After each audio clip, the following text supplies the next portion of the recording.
The human need to explore is deep within all of us. Our ancestors crossed mountain ranges, sailed open oceans to map new lands, and sought out the unknown, while always looking to the stars. We're curious, and now we're at a place where we can pioneer new horizons. Now is the time.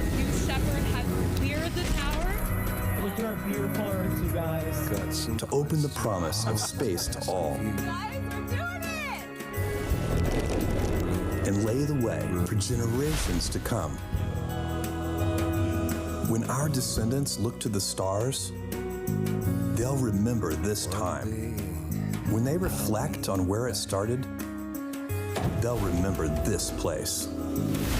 And when they honor those first explorers who said, "Let's go," they'll remember these bold steps. We are of blue origin. And this is just the beginning.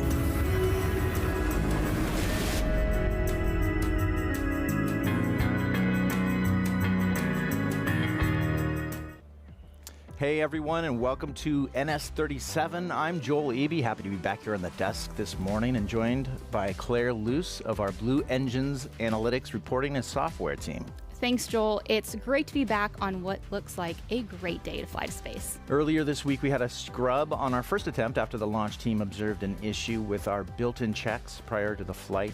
The team worked over the last couple days to get everything ready and checked out, and we're now ready to fly. It's a great day in West Texas for spaceflight. You know, every human flight on New Shepard is a thrill. This one is no exception. Yes, today we are looking forward to flying the first wheelchair user to space. Her name is Michaela, or Mihi, Benthaus. She's also a European Space Agency aerospace engineer and disability advocate. Here she is a few moments ago ingressing into the capsule. Yes, it's a very special crew today. Let's introduce you to that entire crew of NS-37. Well, in seat number 1, we have Neal Milch, a global business executive and entrepreneur. Neal launched his career through Laundry Lux, a family-owned business. He now serves as the chair of the board of trustees at Jackson Laboratory, a nonprofit biomedical research institute where he supports genetic research to improve human health. Growing up watching the Gemini and Apollo programs, he adopted the Latin phrase in omnia paratus, meaning ready for anything, to guide his pursuit of science and discovery. Neal's call sign on the radio today will be Jax. In seat number 2, Mihi Benthaus. Mihi, an aerospace and mechatronics engineer at the European Space Agency. She's dedicated her career to scientific collaboration for the advancement of interplanetary exploration. In 2018, she was involved in a mountain biking accident that resulted in a spinal cord injury, impacting her ability to walk. But Mihi is resilient. She has continued to pursue her passion for access and to advocate for greater access to space. Mihi flew aboard a zero-G research flight in 2022 and completed an analog astronaut mission. She continues to pursue sporting activities outside of work, including wheelchair tennis. And today, her call sign will be M. In seat number 3, we have Hans Koenigsmann. Hans is a German-American aerospace engineer whose career has been dedicated to advancing reusable spacecraft and launch vehicles, most notably as an early team member at SpaceX, where he spent 2 decades. He is one of the world's most renowned rocket scientists and remains actively engaged in the aerospace and space exploration community, serving in advisory and board roles across multiple aerospace companies. He is also a licensed pilot who built his own airplane, an avid skier, and the proud father of 2 daughters. He is excited to share his experience to inspire the next generation of space exploration. Hans' sign today will simply be Hans. In seat number 4, Adonis Pouroulis. As a seasoned entrepreneur, investor, and mining engineer, he's the founder and chairman of Pella Resources, co-founder of Energy Revolution Ventures, chairman of Rainbow Rare Earths, and the CEO of Chariot Limited, all of which are advancing and developing innovative technologies and global opportunities in the energy transition. His career and philanthropic work reflect a consistent commitment to education and the responsible and sustainable development of Earth's resources, combining technical expertise with a vision for long-term environmental and social impacts. His flight aboard New Shepard represents a lifelong dream to see the world from space. And today on the radio, Adonis will be going by the call sign Zorba. In seat number 5, we have Jason Stansell. A self-proclaimed space nerd rooted in West Texas, Jason has watched the space industry expand to offer commercial spaceflight opportunities from his own backyard. With a degree in computer science from Tulane University, he has channeled his enthusiasm for creativity, passion for adventure, and love of science and physics into scuba diving, driving cars, riding motorcycles, flying planes, and of course, studying rocketry.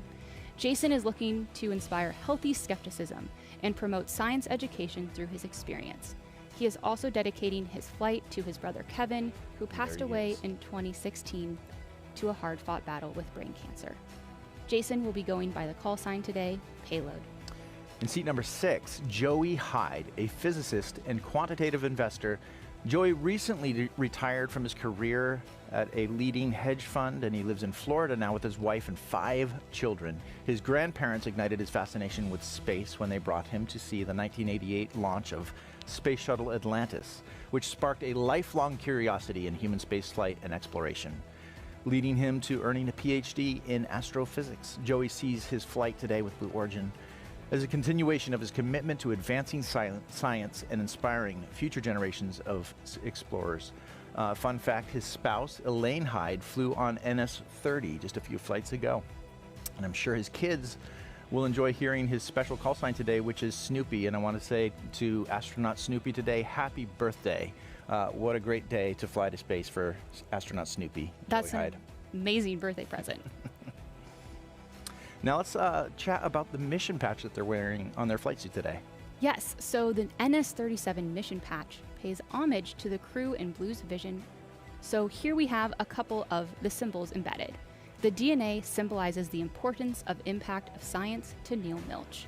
We also have the hippo, which represents Mihi's favorite animal, her plush hippo, which comforted her in the hospital after her accident, and it will join her to space. We also have the tennis ball, which symbolizes another one of Mihi's competitive passions. Adonis is represented by a baobab tree, which is iconic to South Africa. You're also going to see a spiral galaxy there symbolizing Joey Hyde's astrophysics research, and there's a dog bone shape, and K, which is in memory of Jason Stansell's brother, as well as a representation of the Satellite of Love from their favorite Mystery Science Theater 3000, which is actually also one of my favorite science fiction shows, MST3K. And the shards represent Blue's commitment to breaking down the barriers of accessing space, including cost, nationality, and ability. So one thing we want to focus on is how New Shepard has been designed with accessibility first mindset. And we have the distinct pleasure of flying Mihi today, but Mihi isn't the first and won't be the last individual that we fly with a disability. Yeah, so let's talk about some of those points about how we've been able to accomplish setting up people to accomplish their dreams with New Shepard because of all the improvements that we've been able to make since we started the program. So since 2023, our crew member 7 team out there in West Texas has been hosting special astronaut training workshops. Now, this is something they've been working on with our business resource group, New Hawking. And for those who don't know, New Hawking supports our Blue Origin teammates with disabilities. They're also doing great work to build acceptance and create better accommodations for people with disabilities, whether they're joining Blue or whether they're going through training or just in their everyday work. Crew member 7 also hosted one workshop with Astro Access, a project dedicated to promoting disability inclusion in human space exploration by paving the way for disabled astronauts. In fact, Blue Origin was nominated this year at the Global Space Awards for the Partnership of the Year award with Astro Access. Well, during these workshops, the crew was able to work with as well as learn from individuals who are deaf and hard of hearing, low vision and blind, and those who are living with limited mobility. So yeah, taking what we've learned from those workshops, New Shepard has successfully flown the oldest man and oldest woman in space, as well as multiple individuals over 90 years old, and even individuals who identify as blind, hard of hearing, and even some with limited mobility. Yeah, some of the changes that we've made include improving the harnesses to make them easier to work with for individuals with limited mobility or limb differences, and We've shown this on past launches as well. This is kind of a recent change. We've also have now an elevator at the tower, which helps our astronauts avoid having to climb that 70 feet of stairs that they used to have to climb. I've climbed them before. It's no small feat there. So yeah, a lot of great improvements for accessibility. Based on our commitment and work to enable more people to fly on New Shepard, NS-37 needed no alterations to the vehicle today for launch, where we are going to watch Mihi, the first wheelchair user ever to cross the Kármán line. And that's because from inception, the very beginning of the New Shepard program, the baseline design of New Shepard's crew capsule had accessibility right there at the forefront. And one thing we saw in ingress and to look out for during egress, which we were able to see in part of this video, Mihi will use transfer boards that create a bridge from her chair outside the capsule to her seat. Ground. Go. And for those of you curious, in an emergency egress situation, her crew mates will assist her. Engineering. So here at Blue, we're always working to improve ways of accommodating people. We'll go. Now, is that are we hearing the go pole? It sounds like we have just... Controllers, drop UHF void. We have just heard the go pole, that was in the background, and New Shepard is go for launch. All right. So let's go New Shepard. Today's crew is an exciting one. Includes Joey Hyde, Hans Koenigsmann, Neal Milch, Adonis Pouroulis, Jason Stansell, and disability advocate Mihi Benthaus, who will make history today as the first wheelchair user to go to space. I think there was not like this one moment where I realized that my dream of going to space is not over. I was like a very sporty person, so I did like a lot of mountain biking, snowboarding, I did parkour where you jump about walls and this kind of stuff. Obviously, life changed a lot after my accident, and I think the biggest impact, of course, is using the wheelchair and everything which comes with the spinal cord injury. And I really figured out how inaccessible our world still is and how sometimes socially excluding a wheelchair can be, even though nobody is like actively excluding you, right? She has an inspiring part, yeah? Many people respond to her and she does things that you don't expect her doing, right? And so they're fascinated by that. And I kind of feel the same way. She is, I think, an explorer, adventurer, yeah? And the wheelchair does not really stop her from doing that. Yeah, so I met Hans the first time online, on LinkedIn. Yeah, I just asked him, like, you know, you worked for so long for SpaceX. Do you think that people like me can be astronauts? And then he reached out to Blue Origin and told me about, like, oh, Blue actually is very excited about it. And I was like, okay, I have my doubts on it, but let's see. But thankfully, it turned out we can do it. So Hans and me ending up flying as a team. I think it was about a year ago when we first did our workshop with Hans and Michi on site. We made some prototype hardware, and then we tested out the prototype hardware, and we figured out a lot of things that didn't work and a few things that did work, and really refined and practiced those. We have their business resource groups here at Blue Origin, like New Hawking, and organizations like Astra Access have been great to come in and do workshops with us and figure out what's possible and wasn't possible. On the vehicle side, we didn't have to change anything to allow Michi to fly to space. We did implement a few things on the ground side, so some ground support equipment to allow her to both ingress and egress out of the capsule. And so a lot of our work was focused on upgrading the experience in Astronaut Village, things in our training center, and then some of the ground support equipment to get her both into the capsule and then back out of the capsule. So yeah, I feel like a little bit the responsibility of being the first wheelchair user is also to point back on Earth. Of course, if we want to be an inclusive society, we should be inclusive in every part and not only in the parts we like to be. For the future of accessible spaceflight, I really hope it's like speeding up. You know, it's like in its very early days right now. So I think we're making like a very first thing here with Blue Origin. So Michi basically inspired me to do this, yeah?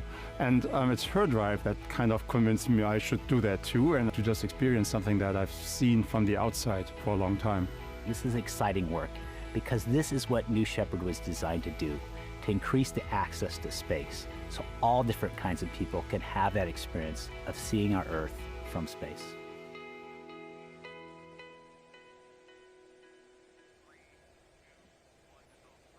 It was so good to be able to I got to meet the astronauts just a few days ago as I was down in Texas before our last launch attempt. And yeah, Mihi's story is an incredible one. It's really cool to be able to see how, even though she had that accident that happened, she still is very resilient, and she still pursues all these adventures and great life activities. She's an inspiring person. I am so excited to hear from her after launch. And we are about T-minus 4 minutes and 30 seconds from New Shepard's 9th mission this year and 37th mission overall. And every crew has a special crew name, and this crew has named themselves Out of the Blue. Out of the Blue, yeah, because this crew felt their moment to fly came both out of the blue, and this rocket literally flies out of the blue. Did you know that New Shepard has flown to date 80 individuals above the Kármán line? That's 11% of all the people who've ever gone to space have flown on New Shepard. After today's mission, the total number of people flown on New Shepard will be 92. And it's actually 86 individuals that have flown, because 6 of those individuals so far have come back to fly for round 2. And 6 flying twice, that's because New Shepard offers astronauts a life-changing shift in perspective. We are now operating 2 human-rated vehicles to better meet customer demand.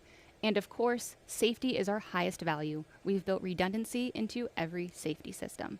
And every New Shepard flight, it's based on this fully reusable rocket design. Its engine is fueled also by highly efficient combination of liquid oxygen and hydrogen. So during flight, the only byproduct is water vapor with no carbon emissions. It's a pretty incredible vehicle that systems have flown 36 times, and today will make number 37. All right, we are at just about over T-minus 3 minutes to launch, and the NS-37 crew is just minutes now away from launch. This crew includes Joey, Hans, Neal, Adonis, Jason, and Mihi, who will make history today as the first wheelchair user to cross the Kármán line. As New Shepard awaits liftoff now, we're approaching a series of final vehicle checks. These are automatic checks that happen as part of the auto sequence. Let's tune into the rocket now and watch as those things happen.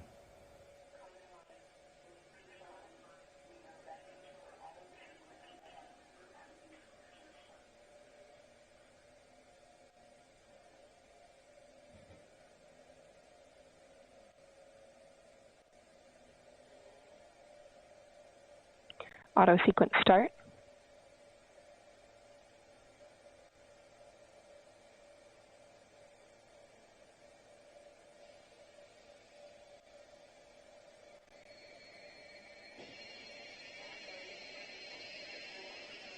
Pressing propellant tanks to flight pressures.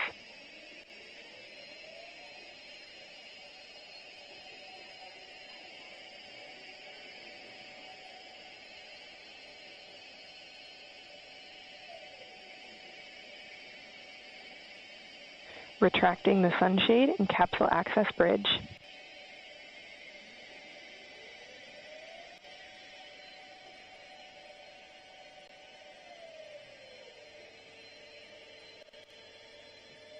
Transitioned to onboard hydraulic pumps. All right, you're hearing some of those mission control call-outs going on there as we go through the big check moments. Claire, I think this is something, now you've been on console before. You could tell us a little bit about this Executing aft fin, built-in test. You can see right there, we are doing our aft fin bit or a vehicle is now on internal power. Built-in check. They said the vehicle's on internal power, so we're switching to internal systems. And so we are just checking out the vehicle to make sure everything is ready to go.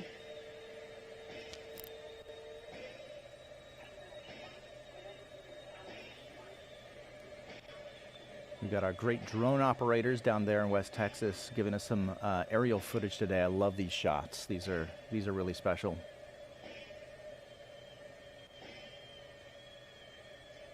And you saw while you were talking there, are at flight pressures.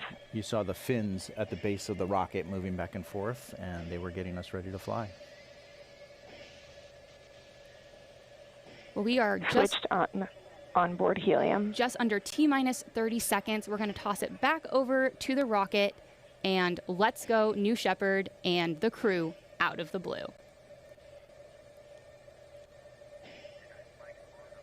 Thrust termination system is armed.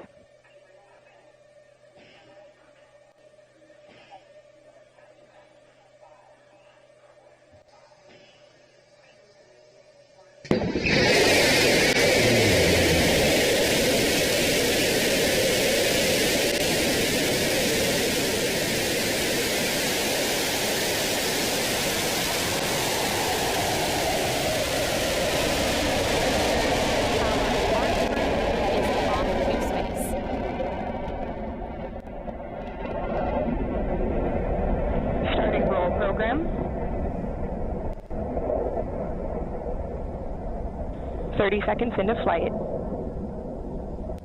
Now you can note the speed and altitude graphics there at the bottom of your screen. 7,000 feet and climbing. And the chart at the left is tracking the main milestones that we're going to see during the flight. Beginning throttle down for Q limiting.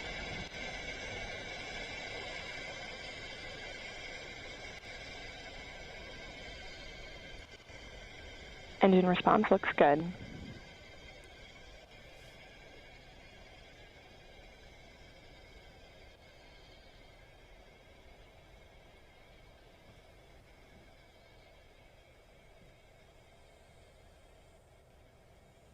All right, it looks like we've passed Max Q. There you hear on the radio there, the Max Q has passed. That's the point at which the aerodynamic pressures on the vehicle are Mach at 1, their max. vehicle is supersonic. All right. And you can just see the glow of the engine there. And Engine there we, back up to full There's the throttle. onboard. the onboard camera looking down at West Texas. Chamber pressure looks good. Passing 70,000 feet.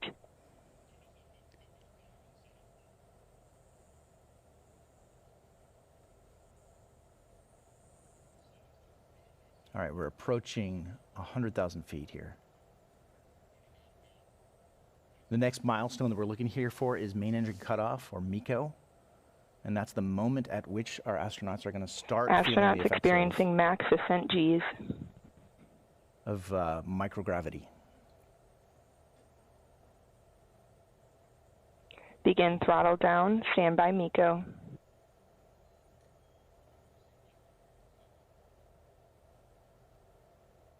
MECO confirmed. There's the main engine cutoff. Standby separation. And it's a very clear day in West Texas, which is why our long-range cameras there on the ground on the left side of the screen, you're seeing the clear shot of the booster. There's separation. Separation confirmed. Amazing. And this is the point at which the astronauts are going to hear that call from their Capcom, telling them they can start to unbuckle and enjoy those moments to float around the capsule. And I can't imagine what's going through Mihi's head right now. Hey guys. Emily, I love you. Grandpa's in space. Hey guys. Guys. Oh my goodness. High five. High five. High five. Oh my God. High five. All right, nice. They sound happy in there, which is really good. I'm so excited for them. Look at this.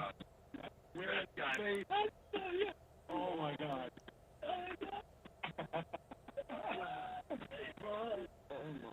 Passing the Kármán line. And there they are. They've crossed into space. Now, both the booster and the capsule are both ascending now. The vehicles are separated, and now they're just both coasting up into their apogee point, and they're going to reach apogee about the same time, and then begin their journey back to Earth. No problem. You can hear the voices of the astronauts right now as they are floating around the capsule. Capsule has reached apogee. Oh my God. Congratulations.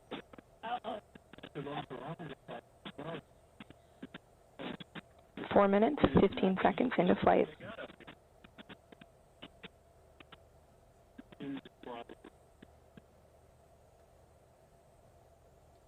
An amazing day to fly to space for these 6 Booster astronauts. descending past 340,000 feet. Now, the booster is more aerodynamically shaped than the capsule is, so it's going to win the race back to the Capsule ground. body So rates the look good. chart on the left side of the screen that you see there is tracking the booster. The chart on the right side is tracking the capsule's descent. And so that booster is going to first touch down just a couple minutes before the capsule does. And you hear there the 1 minute warning came from Capcom. They're talking to the astronauts in the capsule, giving them that 1 minute warning to return to their Booster seats. descending nominally. And one thing I love is that you can see this booster coming down to West Texas. Astronauts returning to seats. The astronauts returning to their seats, and the booster will actually land about 2 miles north from the launch pad.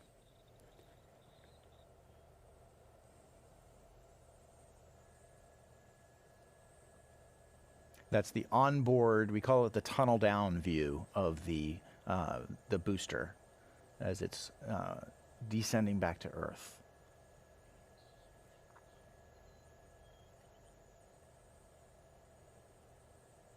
You'll notice the clouds moving from left to right there. The booster, as it's ascending, rolls a little bit. It sort of tosses the crew capsule Capsule up has into reached space the atmospheric and gives Pierce the point. capsule ability to spin and get lots of different views of Earth as it's floating. Confirmed booster forward fin deploy.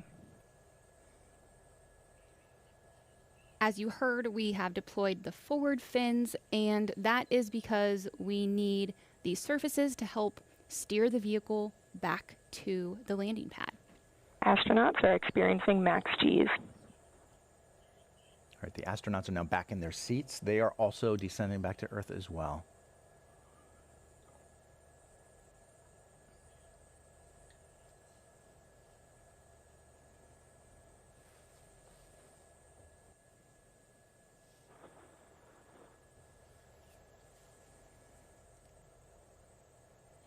Coming up here soon, we'll have my favorite part. I'm biased because it's the engine, but we will get to see the engine reignite. Booster drag brakes deployed. Approach an engine restart. All right, there's the drag brakes, and you're going to see the velocity of the dropping of the booster here really cut down. It's below 500 miles an hour now.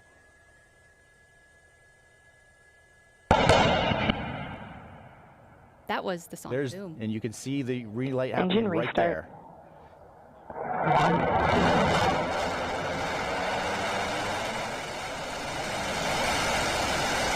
Landing legs deployed. Booster descent nominal.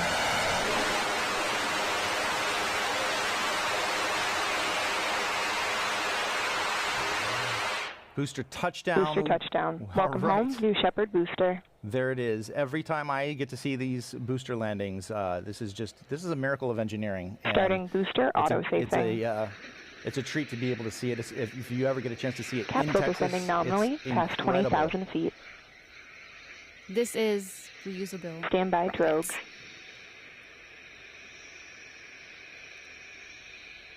So the show is not over because we have the capsule, and on your screen you can see that the capsule is descending with the altitude decreasing there.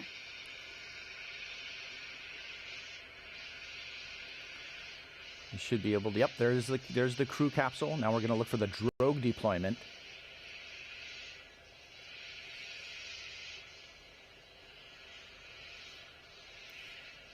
There it is. Looks like we got 3 good drogues. Now these are the drogue deployment confirmed. Are the initial drogue parachutes that pull out the main parachutes just a few seconds later. There's 3 good main parachutes have been deployed. Capsule main parachute deployment confirmed. There we are. 3 reefed parachutes. Always Confirmed. really good to see Capsule mains this. look good. Amazing. So these astronauts have gone to space. They have unbuckled. They have enjoyed a few Capsule moments landing of zone is floating within around the expected capsule. range limits. And here they are, looking out the window, seeing Earth. Capsule descending nominally past 1,700 feet. That is a great shot. We are just under 1,500 feet from the capsule landing.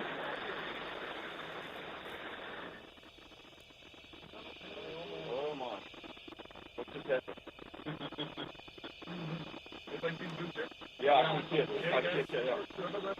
There it is, yeah. Now the parachutes, they're essential for providing a gentle touchdown for the capsule, and it also has a retro thrust system on the base of the TDS capsule, enabled. which is going to make the final touchdown even smoother for those astronauts. Under 1,000 feet here. That retro thrust system fires Approaching just retro thrust fire. moments before touchdown to slow the capsule down to just a few miles an hour. It kicks up a tremendous cloud of dust there in the desert, but rest assured the astronauts today will enjoy a nice, soft touchdown.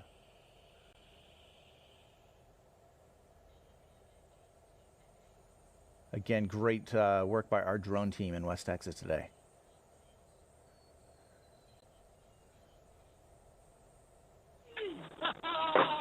Capsule touchdown. Touchdown. Auto-safing start. Welcome home, NS-37.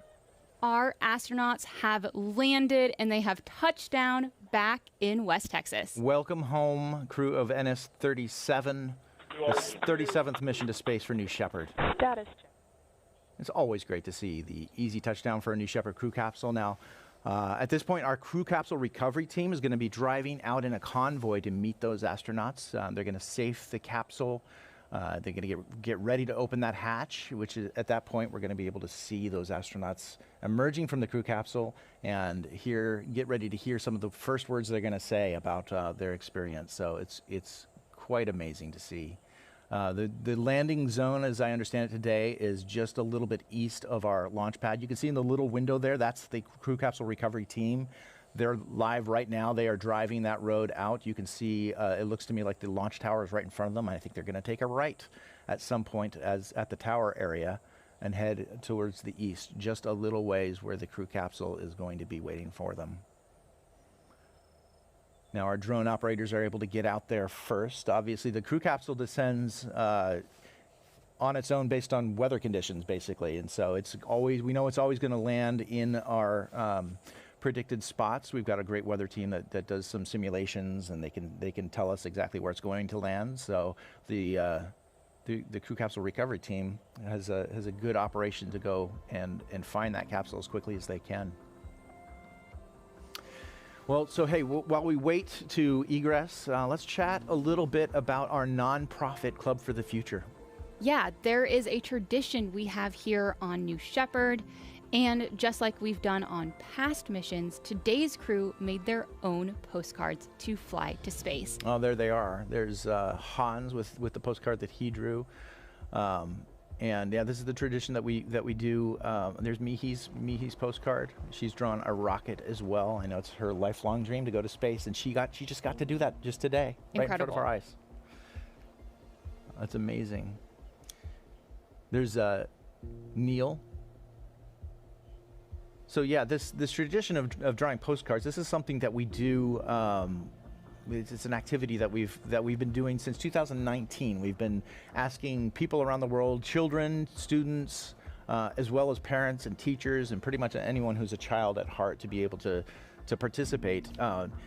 Giving access to space on New Shepard is something that we think is just, so unique. And the fact that we can recover the crew capsule just moments after it's been in space out here in the desert means we can fly cool little payloads like this. This is what we'd categorize as a passive payload. There's scientific payloads, but of course this is a passive payload. So we wanted to open the doors of access to space, and even if people aren't able to fly on New Shepard themselves right away, we wanted even children and students around the world to be able to participate in space flight by sending something to space that gets stamped, flown in space.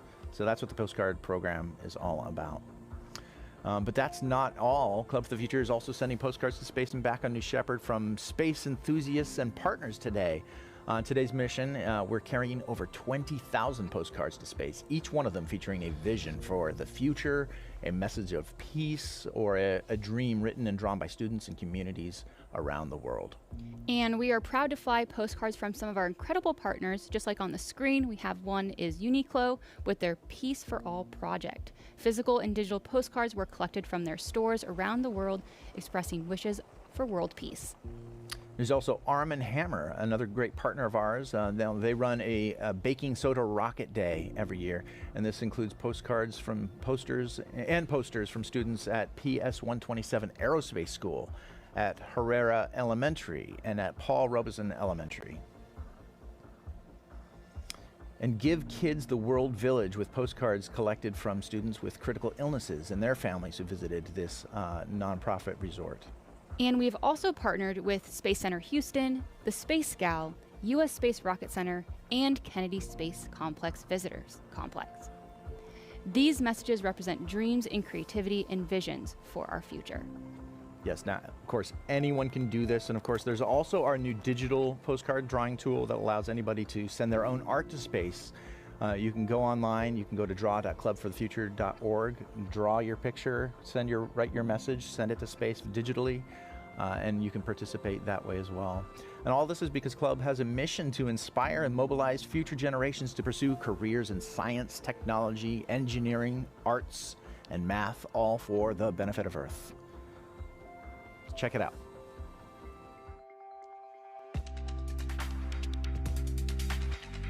When I was in high school, I was working to build a rocket for a target altitude competition. My mom took me to a observatory opening, and I got to see the rings of Saturn through a telescope. Growing up, I was just not very good at doing school. I wasn't really good at doing homework. There was a teacher at my school, Mr. Cullen, and we spent hours together after school. I would be building a rocket in the back of his class, and that was incredible for me. I had a chemistry teacher who also taught astronomy, sparked that interest in me. She went outside the lines of what I believed a science person should be. It helped jumpstart a passion where I am now a propulsion engineer launching rockets. If a teacher like that could help a student like me and pull me to this career, it just makes me think, you know, what can I do to help inspire the next generation?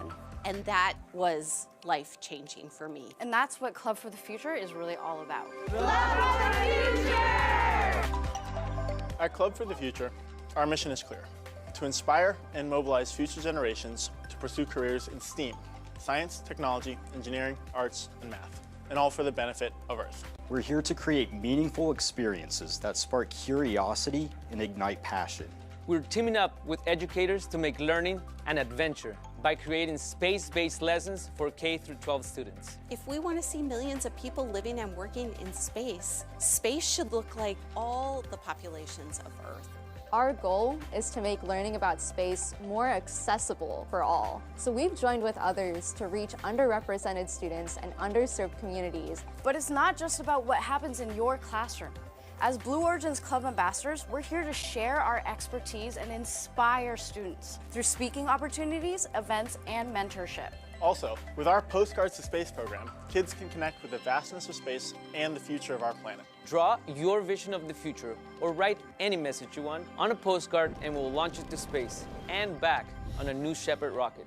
Your postcard will be stamped, flown to space, and returned to you as a unique keepsake. So let's go. Let's dream big, reach high, and build a future where the possibilities, they're as endless as the stars.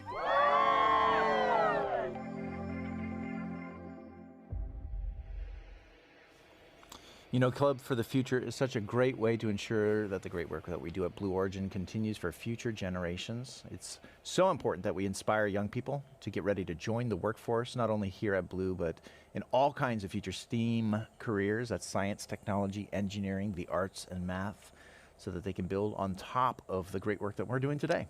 And Jeff has said it's this generation's job to build the road to space so that future generations can unleash their creativity. And Joel, every Blue employee is also an ambassador for Club for the Future. So we all get to be involved in outreach to the schools and communities where we live. So yeah, we're all very actively invested in that idea. All right, getting back to the mission at hand today, you can see that the crew capsule recovery team is out there. They are in their convoy. They've arrived at the crew capsule, and some of the activities you see. So they're laying out, this is a special thing today. You can kind of see that they have laid out a special kind of little mat there for the wheelchair access. That is not a normal thing that we've done before, but it's an accommodation that we've made to be able to fly Mihi to space. Again, we didn't make any modifications on the vehicle or the core operations of the program today. It was really just a few ground system improvements that we had to make, and it looks like they're going well right there. So safing, we talk about safing the capsule. So they got to get out there and safe the capsule. Claire, tell us, like, what does that mean, safing the capsule? Well, they are going out there to lay the GSE or the ground equipment that is needed before the door is opened for their crew. Of course, they go around, and because we have the big windows, as you can see there, you can see the crew. Oh. I think they're moving inside, and so they're all checked out before they open the doors as well.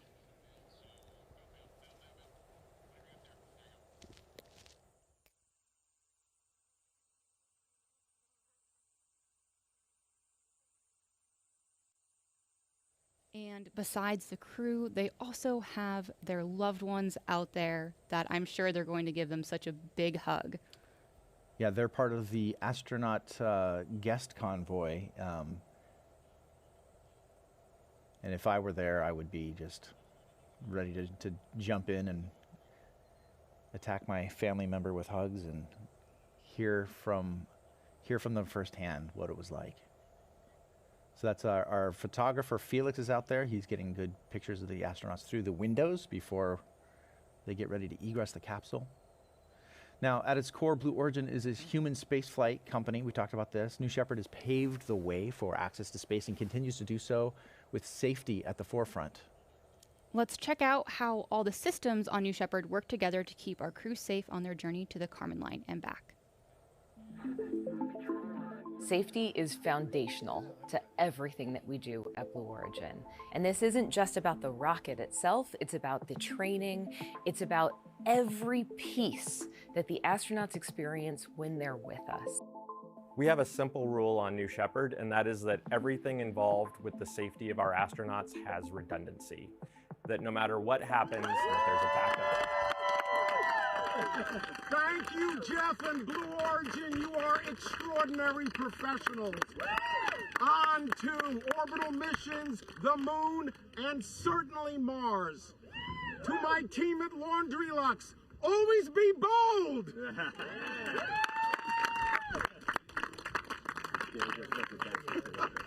we go. All right. Thank you. Okay, Joe. Thank you, everybody. That was fantastic. Happy birthday!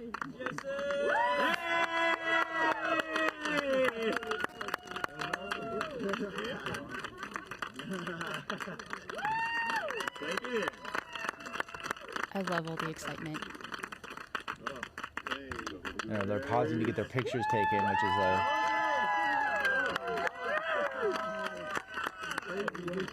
Thank you. Thank you. a piece of memorabilia for themselves as they exit the capsule here and get their picture taken. All right, so next, I think should be Mihi is going to exit next, and so you'll see now the special accommodations that they're going to do here. They've got this bench system that they've modified in order to help Mihi out of the capsule. And you can just see on the screen all the hugs that the astronauts are giving their loved ones, their fellow crewmates, and also our crew member sevens.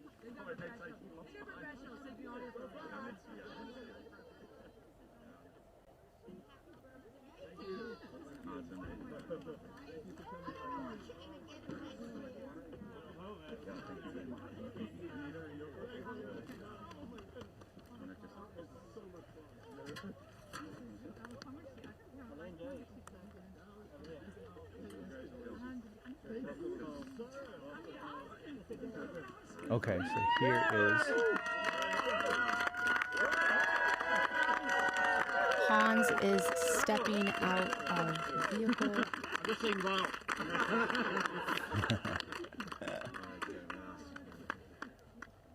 Yeah, so Hans inside the capsule, he basically had a job to do, which was to get Mihi positioned so that she could exit the capsule. And then he comes out, and Mihi will be next. Got really quiet outside.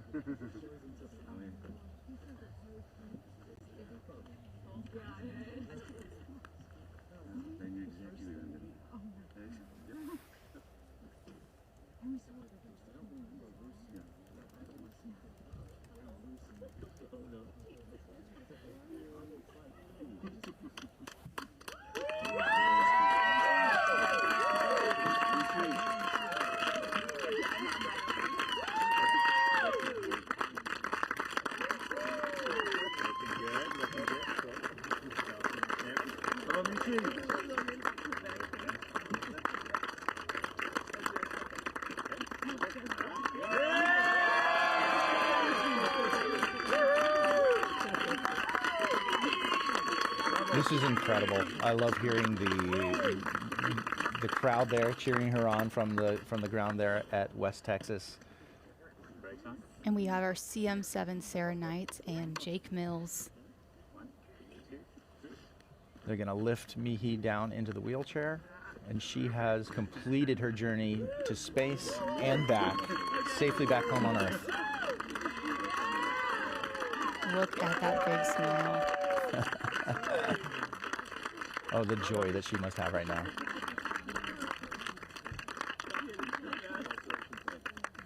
So cool.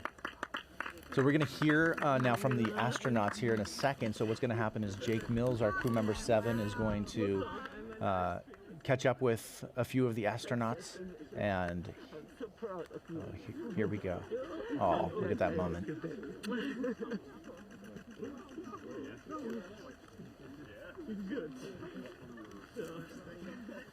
Missy, congratulations. Thank you. Childhood dream just came true. How do you feel? It was the coolest experience ever, honestly. How did it feel to be unconstrained by gravity? Super nice. I tried to turn upside down, you know. And actually, the leg thing you did worked quite well. All right, good to hear. But I didn't only love like the view and the microgravity phase, but I also loved all the going up. That was so cool, like to feel every stage of going up. Yeah, awesome. You told me after your accident that you thought this dream of going to space was no longer possible.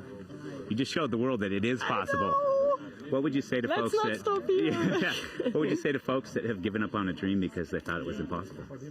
I think you should never give up on your dreams, right? But I mean, there's also sometimes just a low probability that it comes true. And I just got very lucky, and I'm very grateful that Blue and Hans and everyone said yes to this journey. Yes.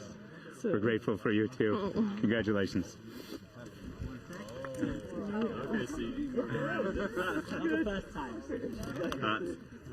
Yes.